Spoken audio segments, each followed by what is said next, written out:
اعوذ باللہ من الشیطان الرجیم، بسم اللہ الرحمن الرحیم۔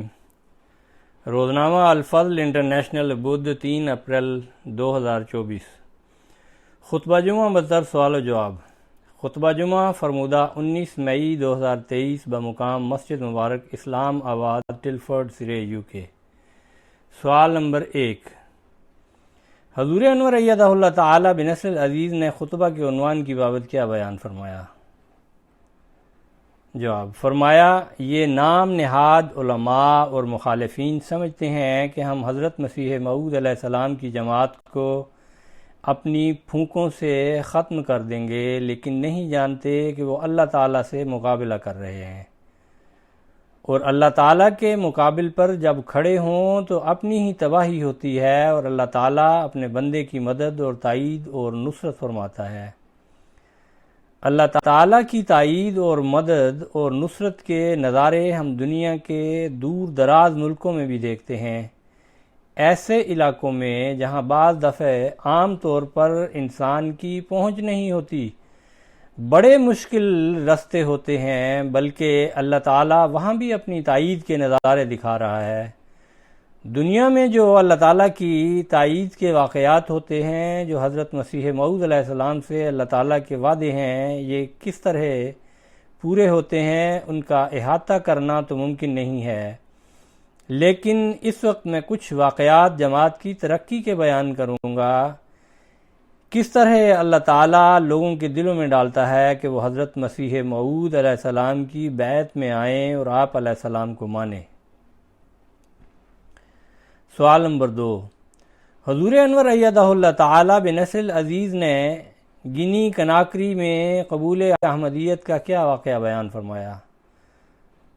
جواب، فرمایا گنی کناکری کے مبلغ لکھتے ہیں کہ وہاں ایک گاؤں کوٹایا ہے، وہاں تبلیغ کی غرض سے پہنچے، حضرت مسیح موعود علیہ السلام کا پیغام تفصیل کے ساتھ پہنچایا تو گاؤں کے سب سے بزرگ شخص نے کہا کہ وہ اپنے دادا سے ایک لفظ مہدی مہدی اکثر سنا کرتا تھا، لیکن اسے کبھی اس بات کی سمجھ نہیں آئی اور نہ ہی دادا نے کبھی اس کی تفصیل بتائی، لیکن یہ بتایا کہ اس کا تعلق اسلام سے ہے، لہٰذا آج جب آپ نے تفصیل سے امام مہدی کا ذکر کیا ہے تو میں صدق دل سے احمدیت میں داخل ہوتا ہوں۔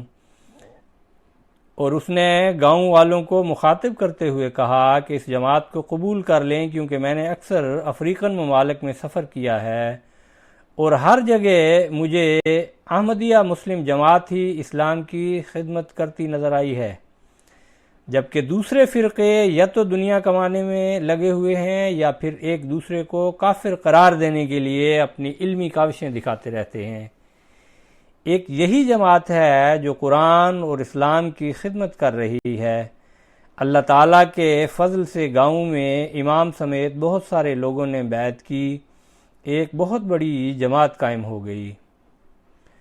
سوال نمبر 3، حضور انور ایدہ اللہ تعالی بنصر العزیز نے افریقہ میں بچوں کو قرآن کریم پڑھانے کا کیا واقعہ بیان فرمایا؟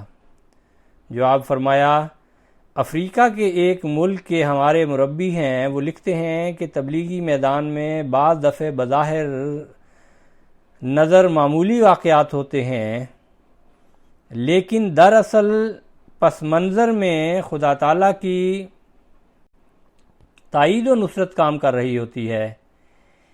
کہتے ہیں ہماری تبلیغی ٹیم کاؤنٹی کے ایک اہم ٹاؤن باما میں، جو کہ ڈسٹرکٹ ہیڈ کوارٹر ہے، تبلیغ کرنے کا پروگرام بنا رہی تھی۔ ابھی ہم مسجد میں ہی بیٹھے تھے کہ اسی ٹاؤن سے 4 افراد پر مشتمل ایک وفد ہمیں ملنے آ گیا۔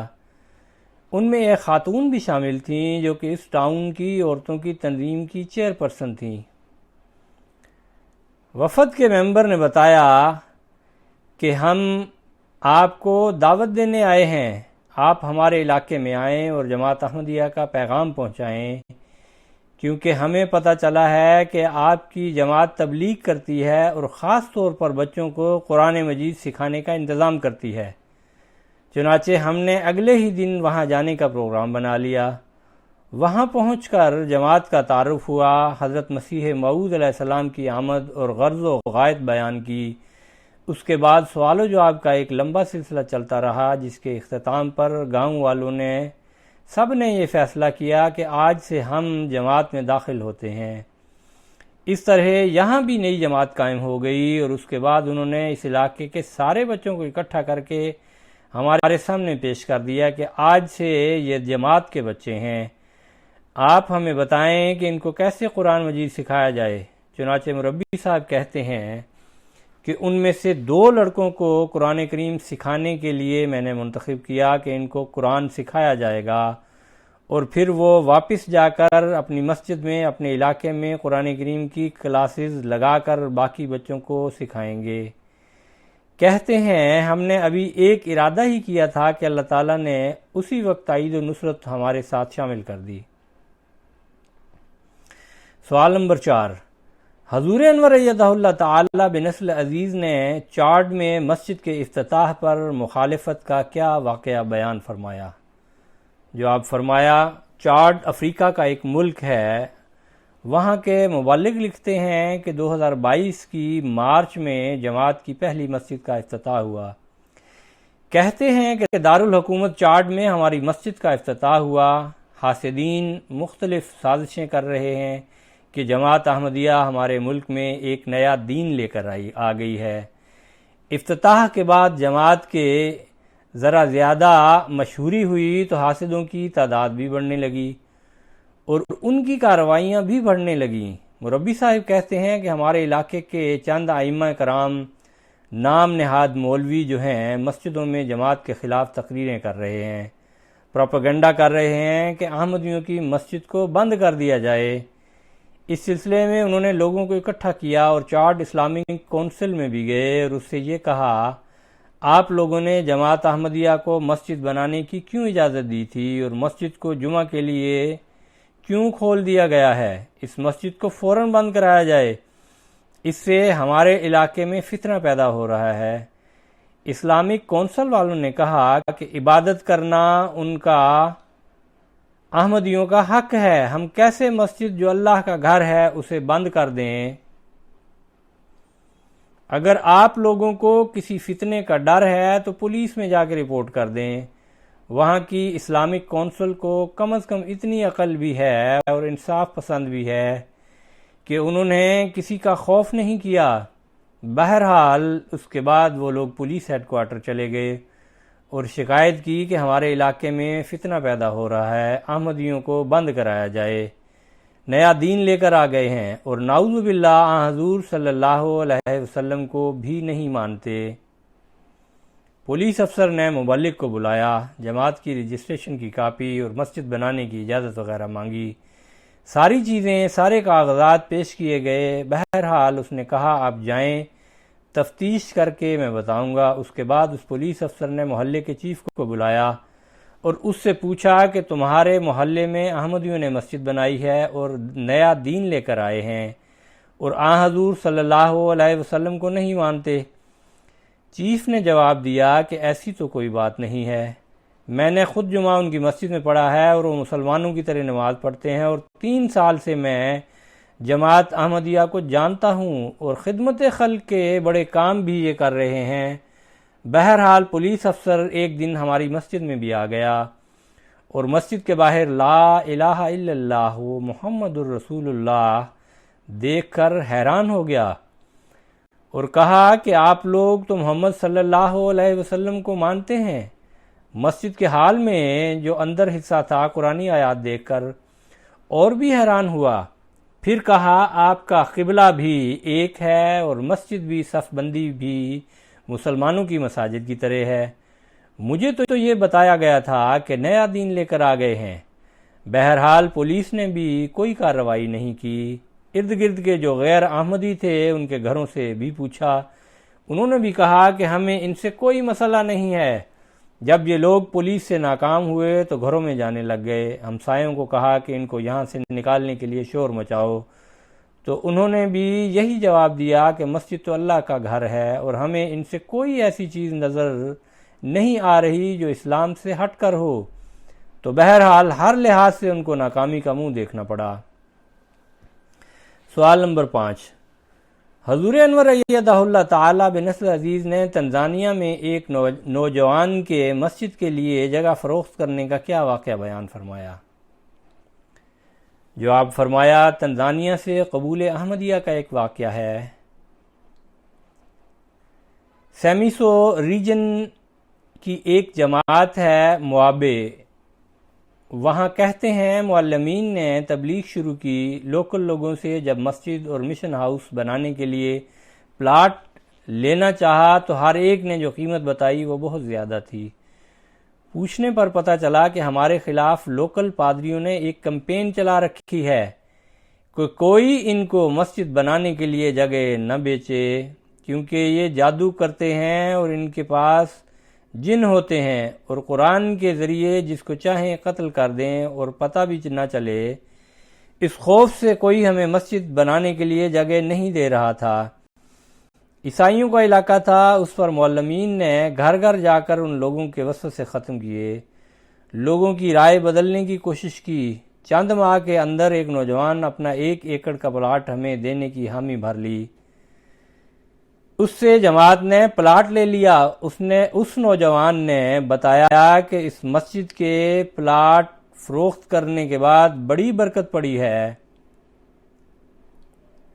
کہتا ہے کہ ایک آدمی جو کئی سالوں سے اسے قرض واپس نہیں کر رہا تھا اور اس کی وجہ سے اس کے کئی کام رکے ہوئے تھے، پلاٹ بیچنے کے چند دن کے بعد ہی خود ہی اس نے ساری رقم لوٹا دی اور میرے سارے قرض اس کی وجہ سے ادا ہو گئے۔ بہرحال اس بات سے متاثر ہو کر وہ اپنی فیملی سمیت احمدی ہو گیا۔ اس کے بعد کہتے ہیں ایسی ہوا چلی ہے قبول احمدیت کی کہ سینکڑوں لوگ اس علاقے میں سے بیعت کر کے جماعت میں شامل ہو گئے ہیں، اور وہاں ایک بڑی مسجد اور مشن ہاؤس بنانے کی بھی اللہ تعالیٰ نے جماعت کو توفیق دی۔ سوال نمبر 6، حضور انور ایدہ اللہ تعالی بنصر عزیز نے خطبہ کے آخر پر کن مرحومین کا ذکر خیر فرمایا اور نماز جنازہ غائب پڑھائی؟ جواب، مکرمہ پروین اختر صاحبہ جو غلام قادر صاحب مرحوم سیالکوٹ کی اہلیہ تھیں، 90 سال کی عمر میں گزشتہ دنوں ان کی وفات ہوئی۔ انا للہ و انا الیہ راجعون۔ ان کے 3 بیٹے اور 4 بیٹیاں ہیں۔ ایک بیٹے عارف محمود صاحب بینن کے مبلغ سلسلہ ہیں جو اپنی والدہ کے جنازے میں میدان عمل میں ہونے کی وجہ سے شامل نہیں ہو سکے۔ مبلغ سلسلہ عارف محمود بیان کرتے ہیں کہ ان کی والدہ حضرت مسیح موعود علیہ السلام کے صحابی حضرت چودھری امام دین صاحب چوہان کی پوتی تھیں اور معلم سلسلہ غلام احمد صاحب کی بیٹی تھیں۔ دوسرے نمبر پر مکرم ممتاز وسیم صاحبہ جو چودھری وسیم احمد ناصر صاحب مرحوم گٹیالیاں کی اہلیہ تھیں، گزشتہ دنوں ان کی بھی وفات ہوئی۔ انا للہ و انا الیہ راجعون۔ ان کے بیٹے بھی آج کل زیمبیا میں مبلغ سلسلہ ہیں۔ مرحومہ کا تعلق معروف صحابی حضرت مسیح موعود علیہ السلام حضرت میاں چراغ دین صاحب رضی اللہ عنہ رئیس لاہور کے خاندان سے تھا۔